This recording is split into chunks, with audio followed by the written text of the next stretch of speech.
गौड़ीय वैष्णव की एकमात्र कामना और अभीष्ट वस्तु राधा पद दास्य की ही प्राप्त करना है। उनके कृष्ण भजन का लक्ष्य भी और कुछ नहीं। उनके भजन का मूल मंत्र क्या है? मदीशा अनाथत्व। कृष्ण से कोई सीधा संबंध नहीं।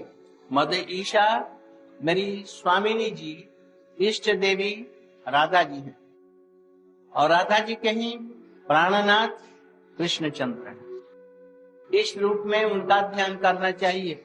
कृष्ण का चिंतन किस लिए करें? आखिर प्रियतमा जो राधा जी हैं वही हमारी इष्ट देवी, उनका जन्म जन्म में सेवा करें।